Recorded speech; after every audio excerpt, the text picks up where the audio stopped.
સુસ્વાગતમ, hello and welcome. હું છું આપની હોસ્ટ અને દોસ્ત કૃતિ. સ્વાગત છે આપનું મંતવ્ય ન્યૂઝની એક વિશેષ રજૂઆત વાનગી શોમાં. Title sponsored by LG Bandhani હી, essence of authentic taste since 1894, co-presented by Mother's Recipe પ્રેમનો સ્વાદ. દર્શક મિત્રો, પહેલા ગૃહિણીઓ રેસિપી બુકમાંથી અવનવી રેસિપી જોઈને ટ્રાય કરે ઘરે. હવે ઇન્ટરનેટનો જમાનો છે એટલે આપણે કંઈક યુટ્યુબમાં જોયું અને તરત ગૃહિણી એ બનાવતા હોય. પણ આજે તમે વાનગીના રસોડે જે રેસિપી જુઓ ને એ રેસિપી તમે ઘરે અચૂકપણે ટ્રાય કરી શકો એવી એકદમ ઇઝી અને ક્વિક રેસિપી અમારા મહેમાન લઈને આવ્યા છે. અને આપણી પહેલી રેસિપીનું નામ છે મગલેટ. તો ચાલો વધુ બહાર નથી લગાડવી, આપણા મહેમાનને પણ મળીએ અને કરીએ આજના શોની શરૂઆત. દર્શક મિત્રો, આજે વાનગીના રસોડે સરોજબેન જોડાઈ ગયા છે. કરમસદથી તેઓ અહીંયા વાનગીના રસોડે આવ્યા છે. સૌથી પહેલા તો આપનું સ્વાગત છે. સ્વાગત છે તમારું પણ. તો સરોજબેન, હવે તમારો પરિચય પણ આપણા વ્યુઅર્સને આપો. હું સરોજબેન એમ તલપદા છું. હું કરમસદની વતની છું. મારું નેટિવ કરમસદ છે. તો મને છે ને તો આ રસોઈ બનાવવામાં પહેલેથી નાનપણથી શોખ હતો. મારી દાદી નાની જોડે હું પહેલાંથી ત્યાં ઊભી જ રહેતી અને શું બનાવો છો એમ જ કહ્યા કરતી હતી. અને આજે મને આ મંતવ્ય ટીવીમાં મને મોકો મળવા બદલ તમે બધાનો મારો આભાર માનું છું. Thank you. તો હવે આજે તમે મગલેટ આ વાનગી બનાવવા જઈ રહ્યા છો. આ વાનગી વિશે પણ થોડું જણાવો. આ વાનગીમાં મગની દાળ છે. તો મગની દાળમાં પ્રોટીન આવે છે. હવે છોકરાઓ તમે કોઈ ખાતા નથી, પ્રોટીન શેમાંથી મળે એ જ ખબર નથી પડતી. તો વધારેમાં વધારે મગની દાળમાં પ્રોટીન હોય છે. એટલે મેં આ રેસીપી સિલેક્ટ કરી છે. અને એમાં તમને બહુ જ છોકરાઓને આજકાલ કેવા પીઝા ખાય છે ને, તો એમાં બધું બહુ જ આવે છે ભારે, મીન્સ કે મેદો ને એવું બધું આવે છે. તો આ એક પીઝાનું વર્ઝન છે. તમને એમને બનાવીને તમે આપશો તો પીઝા ભૂલી જશે એવી વાનગી છે આ. તો તમે બધા એને ટ્રાય કરવા વિનંતી. ચોક્કસથી દર્શક મિત્રો ટ્રાય કરશે. હેલ્ધી અને પ્રોટીનથી ભરપૂર એવી આપણી આ વાનગીની શરૂઆત કરીએ એ પહેલાં ઇન્ગ્રેડિયન્ટ્સ પણ જણાવી દો. આ પહેલાં જ શરૂઆતમાં તો આ છે મગની દાળ છે. આ મગની દાળ એને મેં ઓવરનાઇટ પલાળી રાખી હતી અને સવારે એને મિક્સરમાં અધકચરી એટલે અપ એન્ડ ડાઉન મિક્સર કેવી રીતે તમે ફ્રાય કરી દેશો ને તો એકદમ લીસું થઈ જશે એનું બેટર. આ બેટર છે ને તો જુઓ, આ બેટર એનું એકદમ લીસું થઈ જશે તો લીસામાં મજા નહીં આવે. તો હવે એને અપ એન્ડ ડાઉન કરી અને એનું કરકરું બેટર બનાવવાનું છે. અને બેટરમાં એકદમ જુઓ આ છે ને બેટર હલકું ચમચીમાંથી નીચે પડી જાય ને એવું બેટર બનાવવાનું છે. હવે આપણે આ બેટર છે બરાબર છે. તો હવે એમાં દહીં નાખીશું. એને ઓકે, દહીં નાખીને થોડું લૂઝ કરીશું. પેનકેક તમને ખબર છે ને, પેનકેક જેવી જ રેસીપી થશે આ. અચ્છા, બરાબર છે. જો ચલો હવે આ બેટર આપણું રેડી છે. હવે બીજા સામગ્રીમાં શું છે, મકાઈ છે. આ મકાઈના દાણા છે. મકાઈના દાણાને મેં સ્ટીમ કરી લીધા છે. સ્ટીમ કરી અને પછી બાફેલા લીધા છે. એને રાખ્યા છે. આ ડુંગળી છે, આ છે કેપ્સિકમ છે, આ છે ચીઝ છે, આ છે ટામેટાં છે, આ તેલ છે, આ ગરમ મસાલો છે, આ હલ્દી છે, આ મરચું છે, આ મીઠું છે અને એને આ બેકિંગ સોડા બી છે. ઓકે, તો આપણે ઇન્ગ્રેડિયન્ટ્સ જોઈ લીધા સરોજબેન. હવે આપણે શરૂઆત કરીએ. સૌપ્રથમ શું કરીશું આપણે? સૌપ્રથમ આપણે આ પેન લીધી છે મેં, એને પેનને 5 મિનિટ અગાઉ એને સ્ટીમ કરવા મૂકવી પડશે. કારણ કે એને હીટ મળશે ને તો જ આપણું પેનકેક આ મગલેટ બનશે. એટલે એને ચલો આપણે એને હીટ કરવા મૂકીશું. એને 5 મિનિટ માટે હીટ થવા દઈશું. ત્યાં સુધી આપણું આ બેટર છે ને, બેટરને એકદમ એક જ દિશામાં એને હલાવશું. ઓકે, એક જ દિશામાં આમ એક આપણે તમે કરો છો ને ઓઢવા ઢોકળાનું કરો છો ને, તો એવી જ રીતે એક જ દિશામાં હલાવશું. ઓકે, 2 જ મિનિટ જ્યાં સુધી સ્ટીમ થાય આપણી નોનસ્ટિક ત્યાં સુધી આપણે હલાવતા રહીશું. ઓકે, આ બેકિંગ સોડા નાખશું. બેકિંગ સોડામાં શું છે, એક જ ચપટી જવા જોઈએ, એક જ ચપટી. અને પછી હલાવતા રહીશું આપણે એને. એક જ દિશામાં હલાવવાનું રહેશે. ઓકે,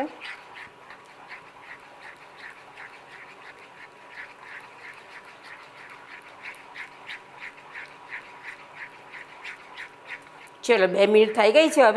હવે એમાં આપણા સામગ્રીના ઉમેરીશું. તો સામગ્રીમાં શું છે, આ મકાઈના દાણા છે. ઓકે. બરાબર છે. હવે એમાં ડુંગળી છે.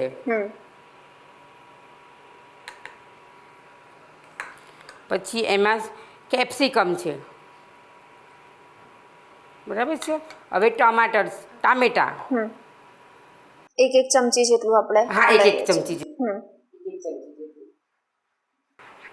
એટલે આપણે બેટરમાં દેખાવું જોઈએ. જો આમાં જ કેવું પીઝા શેપ જેવો આવી ગયો છે ને. યસ. એટલે એને તમે પાથરશો ને પછી ઉપર બી સર્વ કરવા પડશે. એટલે એમાં અને છોકરાઓને આ બધું વેજીટેબલ્સ બી મળશે ને. બિલકુલ. આમાંથી વેજીટેબલ નથી ખાતા છોકરાઓ. મારી જ ડોટર નથી ખાતી ને, તો એનું આ રીતે એને ખવડાવું છું. જુઓ તૈયાર થઈ ગયું છે. હવે જોઈ લેવાની છે આપણી સ્ટીમ થઈ ગઈ છે કે કેમ. પેનકેક આપણે એકદમ હીટ આવે ને એ રીતે કરવાની છે. ઓકે. આપણે એને ગ્રીસ કરી દઈશું. બરાબર છે. પેનને જો થઈ ગઈ છે, જોયું એમાં. હવે આપણે એને છે ને, તો હવે એને મસાલા કરીશું. ઓકે. એમાં મસાલા બાકી રહ્યા ને, એમાં મસાલા કરશું. ચાલો હવે આપણે એમાં મસાલા કરીશું. તો એમાં શું કરીશું, હવે ગરમ મસાલો કરીશું થોડા સ્લાઇટ એમ. હવે એમાં હળદર, એમાં મરચું આપણે તમે લોકો જેવી તીખાશ સ્વાદ પ્રમાણે તમારે, અને મીઠું. ઓકે. હા, મીઠું પ્રમાણસર નાખવાનું છે. ઓકે. પછી એને હલાવવાનું છે. એટલે આપણે પહેલેથી જ બધા મસાલા એમાં એડ કરી દઈએ છીએ. હા.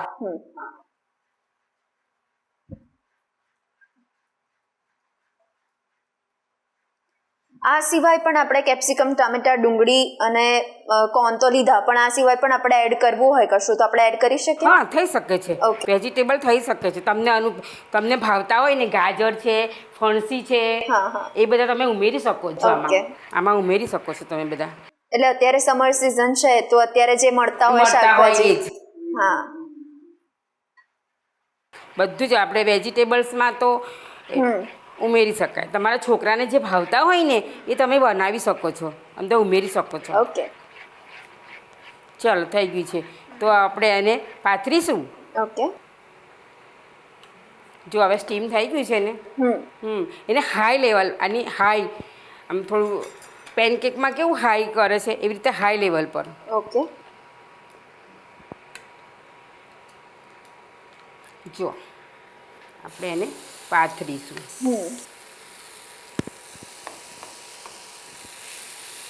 થોડી થિકનેસ રાખવાની. આ પેનકેકમાં થોડું પતલું હોય છે, પણ આ થોડું પીઝાનો બેઝ કેવો આવે છે એવું રાખવાનું છે. આમાં પીઝાના બેઝ જેવું થોડું થિકનેસ આવશે.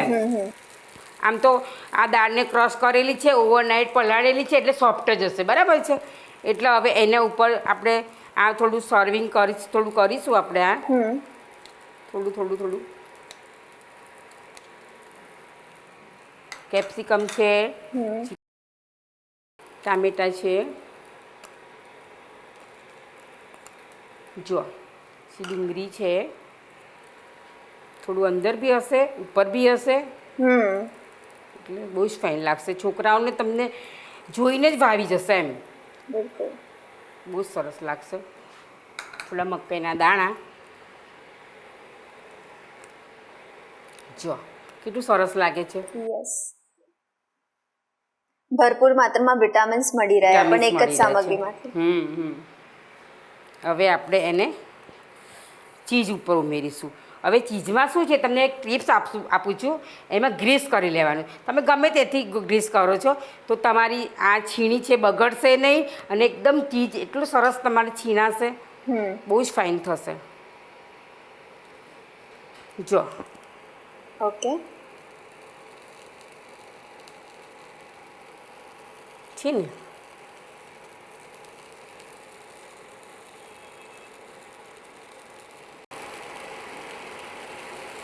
હવે એનું જે ફ્લેમ છે, એની હવે હવે સ્લો કરી દેવાની છે. હવે થોડી રાહ જોઈશું આપણે, થોડું ગ્રીસ કરશું, થોડું આપણને સરળતા રહે એ રીતે થોડું ગ્રીસ કરશું. તમે માખણ બી લઈ શકો છો. મેં ઓઇલ લીધું છે, તમે માખણ બી તમે ખાતા હોય તો માખણ બી યુઝ કરી શકો છો. તો હવે આજે આપણે ચીઝ વાપરી રહ્યા છીએ, એની અંદર પણ ચીઝની જગ્યાએ આપણને પનીરની ઈચ્છા થઈ તો આપણે પનીર પણ લઈ શકીએ. લઈ શકાય, પનીર બી લઈ શકાય. છોકરાઓ ચીઝને એવોઇડ કરતા હોય તો પનીર લઈ શકાય છે. એટલે આ બધામાંથી તો પ્રોટીન મળે જ, પણ જ્યારે આપણે પનીર પણ વાપરે તો વધારે પ્રોટીનની માત્રા વધી જાય. આપણે જોઈ લઈશું હવે થોડું એને. જો થઈ ગયો છે ને થોડો, થોડી વાર, થોડી 5 મિનિટ લાગશે થોડીક એને સ્ટીમ થતાં આપણે, એટલે પછી લાવી લઈશું આપણે સર્વિંગ બાઉલમાં એને. છે ને જો પીઝા જેવો જ આકાર થઈ જશે એને. થોડું ધીમા તાપે એને શેકાવા દઈશું આપણે એને. એકદમ પહેલાં હાઈ ફ્લેમ હશે અને થોડી પછી ધીમી હશે, એટલે અંદરથી થોડું આમ સ્ટીમ થશે, કાચું નહીં લાગે એમ. ચલો હવે આપણે જોઈ લઈશું ને એને યસ કે કેવું થયું છે, થઈ ગયું છે ને રેડી એમ. અને સર્વિંગ પ્લેટમાં હવે સર્વ કરીશું. બરાબર છે? જો બધું જ અંદર જે ગયું છે એ બધું જ આપણે બતાવવું પડશે ને કે છોકરાઓને કે ચલો ભાઈ આ બધું મેં અંદર મૂક્યું છે.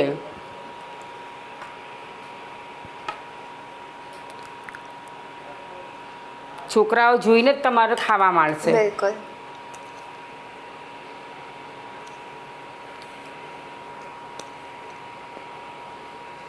જો અને હવે ફરીથી આ ચીઝ સ્પ્રેડ થઈ ગયું છે ને તો ફરીથી તમે મૂકી શકો છો એને સ્પીડને ચીઝ.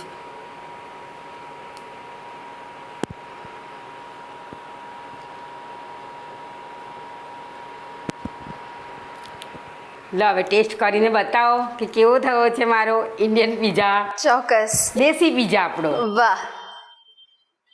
તો દર્શક મિત્રો, આજે રેસીપી એ લઈને આવ્યા છે. પીઝા તો નથી પણ પીઝાનું વર્ઝન કહી શકાય, પીઝા વર્ઝન 2.0. તો એકદમ હેલ્ધી એવો આ રેડી થઈ ગયો છે. તો તમે અચૂકપણે ટ્રાય કરજો. જો ઘરમાં કોર્ન હોય, કેપ્સિકમ હોય, ટામેટા હોય, ડુંગળી હોય અને પછી થોડી પૂર્વ તૈયારી કરી હોય તો અચૂકપણે આ એકદમ જલ્દીથી રેડી થઈ જશે. તો તમે ક્યાંય જતા નહીં, હું આવું છું આ ટેસ્ટ કરીને. મળીએ છીએ આપણે નાનકડા બ્રેક બાદ, ને બ્રેક બાદ પણ બીજી મસ્ત મજાની વાનગી શીખીએ. મગલેટ બનાવવાની સામગ્રી: મગની દાળ, મરચું, મીઠું, ધાણાજીરું, ગરમ મસાલો, દહીં, ડુંગળી, ટામેટાં, કેપ્સિકમ, બાફેલા મકાઈના દાણા અને ચીઝ.